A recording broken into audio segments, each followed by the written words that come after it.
Hi guys, welcome back. It's great to see you again. We still continue some of the power design lecture here. We talked about quite a bit in my previous lectures, the design issues, the design protocol of a DC-DC converter, the buck converter. In last lecture, we talked about like output caps, it's some of the requirements, but I haven't shown you any formula, like a mathematical formula. I have a plan, the end of today's lecture or the next lecture, I'm gonna give you some of the formula that you can use to calculate some of the output caps value and also input cap values.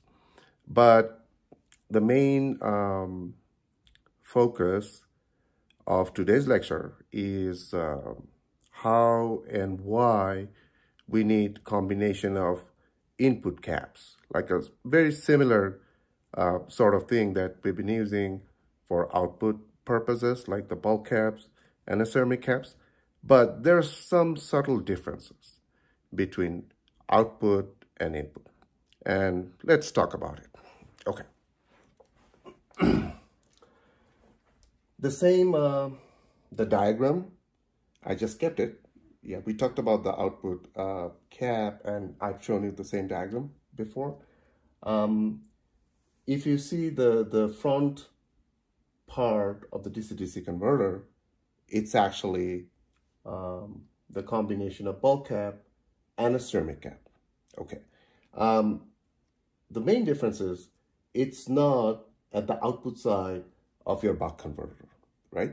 It's actually at the input side of your buck converter, and it's been connected to your V input. Okay. Most of the time, we call it source voltage or like a bus voltage, whatever you call it. In aerospace, we call it sometimes bus voltage, source voltage, that sort of thing.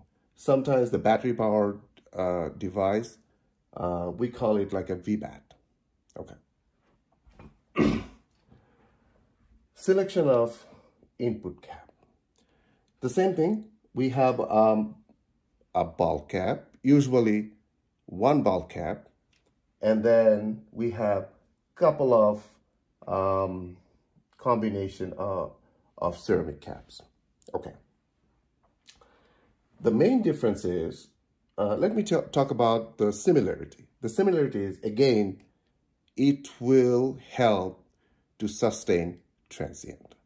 But for output cap, we usually take care of the low transient, okay? We talked about in the last lecture. Here, we're gonna talk about the transient, but it's called input transients, okay? That means whatever the transient's response you have, it's coming from the input voltage or bus voltage, okay? So one of the main purpose for using input bulk cap is like sustain input transient. Fine.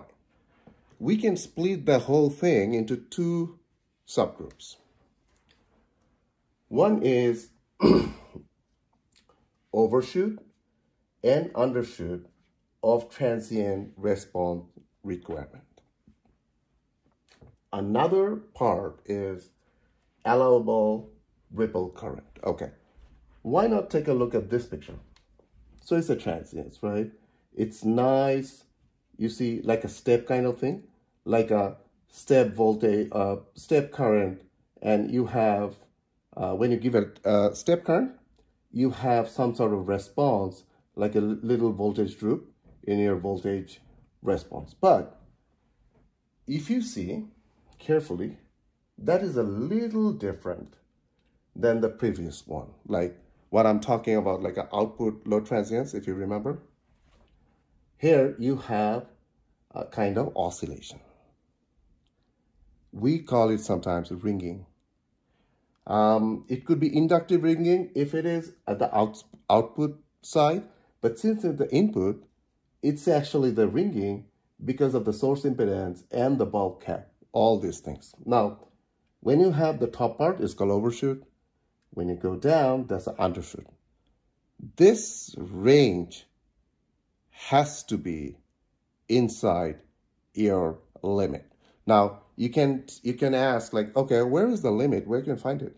It's actually in your data sheet. So whenever you, again, you know, as a good practice, is like whenever you choose a buck converter, you have to go through in detail their data sheets and check their recommendation, like what sort of overshoot, undershoot requirement you need. That means how much it can go up or how much you can go below your threshold level. Okay. This is a very important requirement. Next one is allowable ripple current. Remember, it has a voltage and it has some sort of current, right? But the current has a ripple effect, so ripple current. Remember, that ripple current should be allowable, meaning you have to design in such a way that it can contain the max amount of ripple current through the system. Okay, that's fine. But remember, one of the advantage and disadvantage, I should say, for a bulb cap, it has a high ESR, like an equivalence series resistance, right? Okay. The benefit is like it helps the input transients, meaning when you have a high ESR for the bulb cap with the high capacitance value, that means when you change the current, your delta V is not changing that much. It's pretty stable. That's the transients, okay. So that bulb cap at the input side, it actually acts as a bypass cap, meaning it can bypass input ripple current through that. That's fine. Very good. On the other hand, the high ESR can create ripple voltage that's not going to be good for the system, right? When you have a higher ripple, meaning it has a lot of dissipation, power dissipation. So what we do, and we did the same thing for the output cap, right? Okay. We select some combination or some, you know, addition of ceramic caps with a low ESR. Therefore, when they combine with the bulb cap, the resultant ESR becomes low. So in other words, we call it kind of mitigate, it's a mitigation of your existing highest, like a higher ESR. Okay. One thing I should mention, this bulb cap, this network be connected to your source voltage. Now, when you have a source voltage, bus voltage, the problem is it has its own impedance, right? We call it source impedance. Sometimes we call it bus impedance. Yeah, but the same thing. Now, your design of that network should be such that there is no impedance mismatch, meaning the impedance of your cap network, like input cap network, should be equal to your source impedance.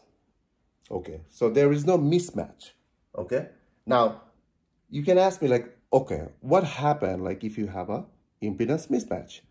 The problem is when you have an impedance mismatch, the noise, okay, the unwanted signal has been reflected back to your source. So that's really bad. And we call it noise reflection. If you do signal integrity, those kind of thing, you will see this reflection is pretty common and it can really mess up your system. Okay. For particular this reason, we select the combination so that it can sustain your impedance mismatch. But not only that, you need another design. And it's a whole different ballgame. But let me tell you, we call it filter. So it's a combination of inductor and capacitor, okay? We call it filter, and sometimes we call it EMI filter, meaning electromagnetic interference filter, okay?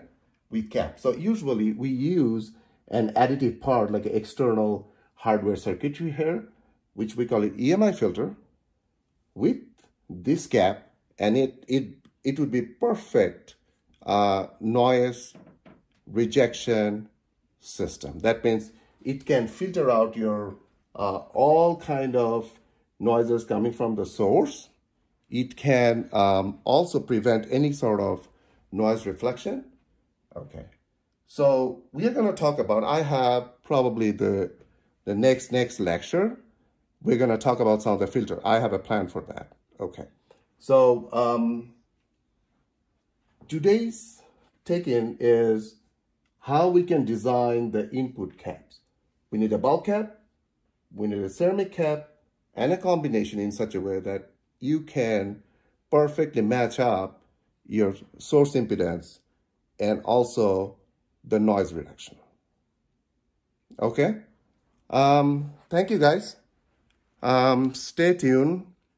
And in the next lecture, I'm gonna talk about some of the working formula for the caps, and also another very important passive component is called inductor.